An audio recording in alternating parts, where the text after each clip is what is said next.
আল্লাহ রাব্বুল আলামিন কোরআনুল কারীমের মধ্যে বলেন, আলিফ লাম রা, কিতাবুন আনজালনাহু ইলাইকা লিতুখরিজান নাসা মিনাজ যুলুমাতি ইলান নূর।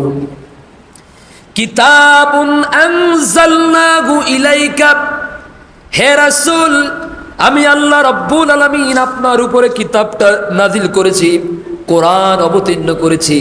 কোরআনটা নাজিল করেছি এই জন্য, লিতুখরিজান নাসা মিনাজ যুলুমাতি ইলান নূর, তামাম দুনিয়ার সমস্ত মানব মণ্ডলীকে পুঞ্জীভূত অন্ধকার থেকে, কুসংস্কার থেকে, জাহিলিয়াত থেকে, মারামারি থেকে, ফিতনা থেকে, বিপর্যয় থেকে, দুর্যোগ থেকে তাদেরকে আলোর দিকে নিয়ে আসার জন্য। যেরকম সুবহানাল্লাহ। কথাটা কার? লিতুখরিজা, যাতে করে আপনি বের করতে পারেন, যাতে করে আপনি তাদেরকে বের করে আনতে পারেন। নাস মানে মানুষ, নাস মানে কি? আমরা কি? জোরে বলেন।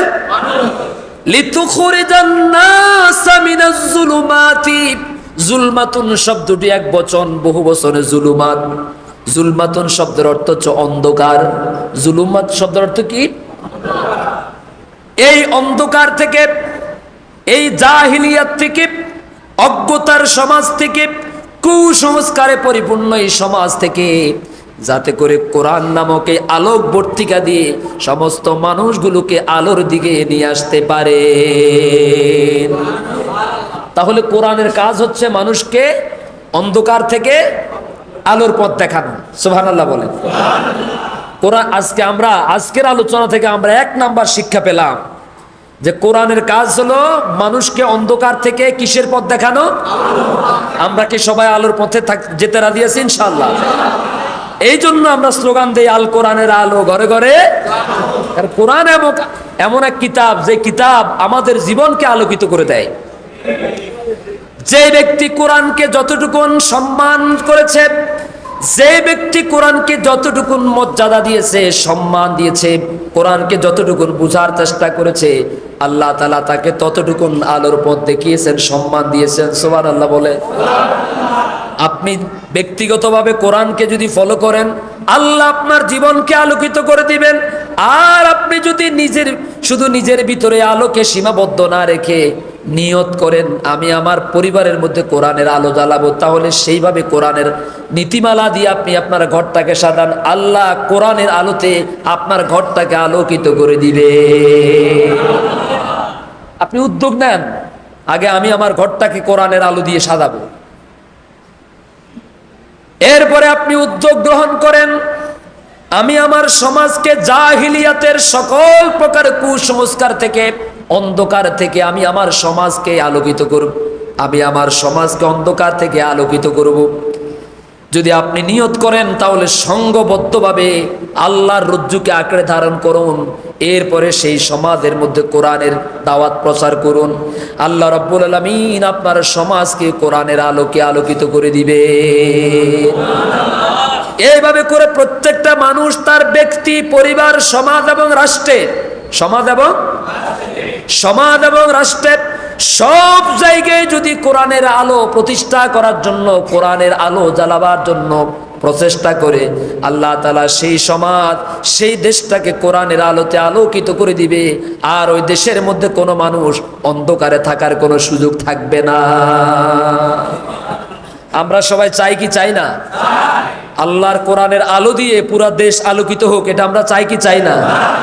কিন্তু দুঃখের বিষয় হলো, যখন আলোকিত করার, ধরেন আগামীকালকে ভোট হবে, আজকে রাত হলো ভোটের রাত্রি, লাইলাতুল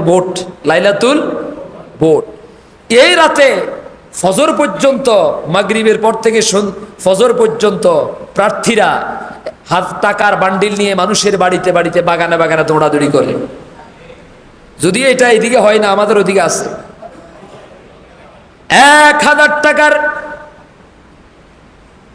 1000 টাকার বান্ডিল নিয়ে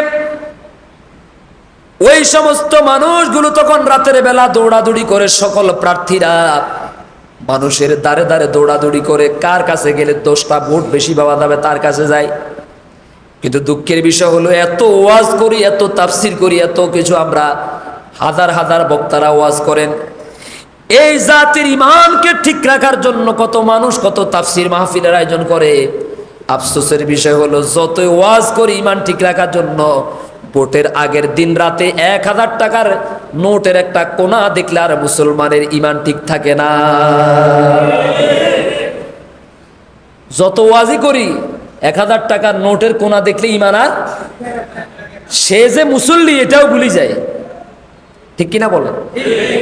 সে যে আল্লাহর বান্দা, 1000 টাকার বিনিময়ে নিজের ইমান বিক্রি করে ফেলেছে। এরকম বেঈমান মার্কা মুসলমান কি নাই দেশে?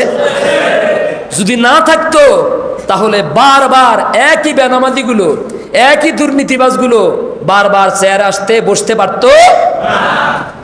আমরা যে ওয়াজ করি আমাদের ওয়াজগুলো কাজে লাগতো, ঠিক কিনা বলেন? আমার বন্ধুগণ, প্রিয় ভাইয়েরা আমার, এই জন্য আজকের পর থেকে সিদ্ধান্ত নেব আমরা আল্লাহর সৃষ্টি, আল্লাহ আমাদের রব, আল্লাহ আমাদের মালিক, আল্লাহ আমাদের মনিব, আমরা তার গোলাম, ঠিক কিনা বলেন? আল্লাহ আমাদের জীবনকে পরিচালনা করার জন্য, আল্লাহ আমাদের দুনিয়ার জীবনকে সাজাবার জন্য এই কোরআনের ভিতরে সব নীতিমালা দিয়েছেন, কিনা বলেন? আপনারা কি সবাই এটাকে যথেষ্ট মনে করেন যে আমার আল্লাহ? বলেন কার আল্লাহ? আরো জোরে বলেন কার আল্লাহ? মুরব্বী আপনাদের কথা কন না বাবা, আপনারা একটা কথা কইতে দেয়নি এই পর্যন্ত, লড়ি চড়ি বইয়েন না, এটা খুব বিরক্তিকর বিষয়। আমি আপনার দিকে তাকিয়ে আছি, আপনি যদি কথা না বলেন তো আমি কোন দেশে কার মেহমান হয়ে আসলাম, ঠিক না? আমি আপনাদের মেহমান, আপনারা মেজবান। এখন আমি কথা বলবো আপনাদের উদ্দেশ্যে, আপনারা যদি এইভাবে থাকেন,